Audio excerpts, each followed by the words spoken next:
Hi everyone, Comic Mike here with another video. Today's video is my response to Alan Comic Collector Geek's Friday Challenge. This week's challenge is comics that won't leave my collection. Now, some of them are sentimental, some of them are just because like dollar value, very difficult to replace. So I chose what I think are some good books for the challenge. There's actually 11. Because I just threw one in. And, that one that I threw in is something that my daughter did. And because my daughter, like over the last year, she started to really enjoy drawing. I mean, she's a little kid, so she started to really improve a lot. And she, and I told her if I buy her some comic book blanks, she could do some covers, which she's already done, and I've shown, I think, one or two. And this is one that she just recently did. This is Baby Garfield #1, and my daughter's artwork. She forgot to sign it. I told her you must sign your work all the time. But she's like a debutante artist, so she's getting better, and I like to encourage her. So really cute cover from my daughter. So that doesn't leave my collection because it is my daughter that did it.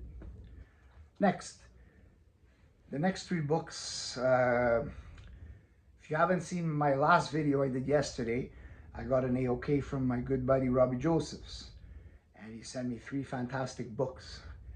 And they're all beautiful, beautiful copies. These will never leave my collection for 2 reasons. One, the grade that they're in, it'll be difficult for me to replace because they'll be very costly. And 2, they were given to me by a good friend. So those are 2 reasons why these books will stay in my collection. So I'll just show them quickly again. And this is Tales of Asgard #1, 1968. Beautiful, beautiful copy.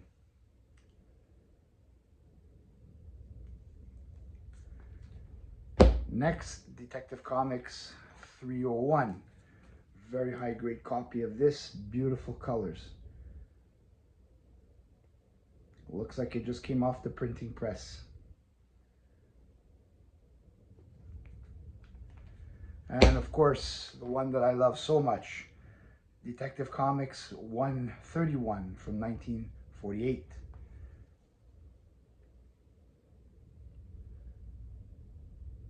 Very happy to have this. My only golden age Detective Comics that I have. And I love the cover.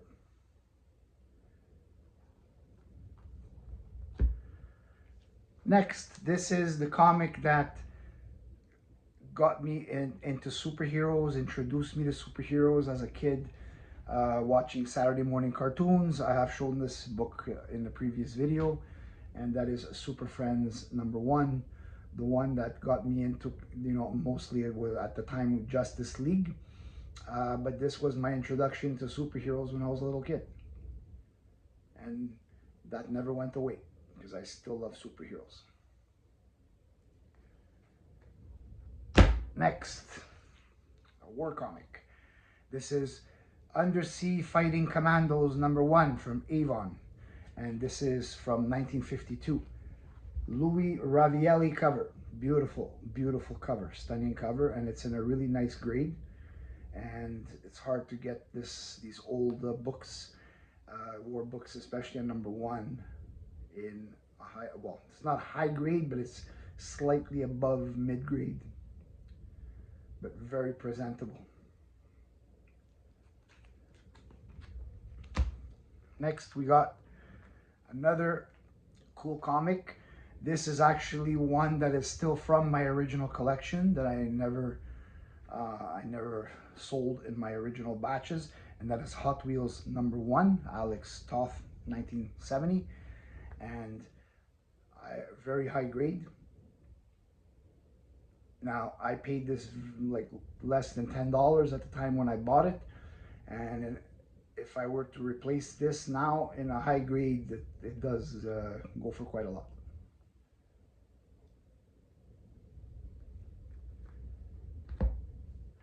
Next, my only master comics that I have, Golden Age from 1945.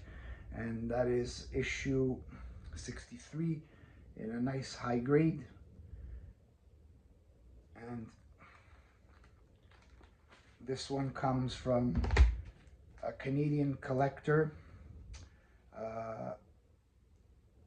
His name is John Burnett. There's the certificate of authenticity.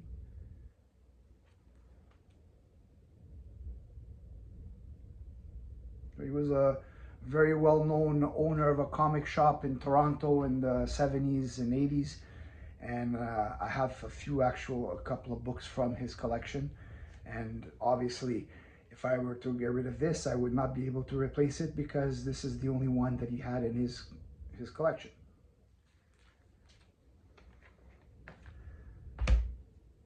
Next, recent acquisition the last month or so, maybe a little bit more.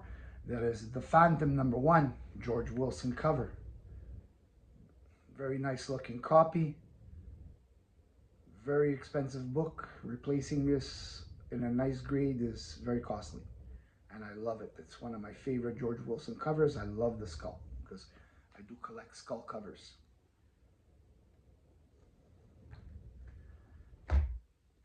Next one on my list, my only Shadow comics from the Golden Age, and this one is from 1949, and this is volume 9, #1.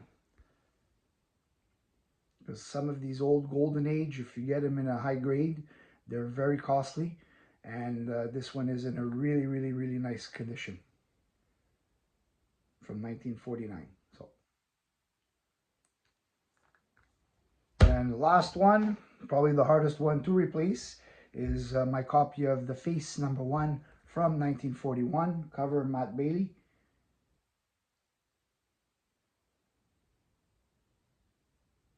You know, these books are not easy to be found, and you know, if you find a beat up copy, you probably get them at a not expensive price, but this is a really, really nice copy, and finding another copy like this is going to be very difficult and very costly. So this is another one that stays in my collection. That's it for my top 10. Hope you enjoyed them.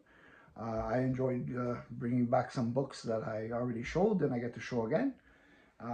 That's the thing I like about this Friday challenge, is because you're going back to, you know, to fit a certain criteria of books that Alan makes the choice of what the topic is of the week. And most weeks I do participate because I usually have for the challenge, and there's occasionally weeks I don't. So, hope you enjoyed the video. Please like and subscribe, leave me a comment, and I will see you on the next video.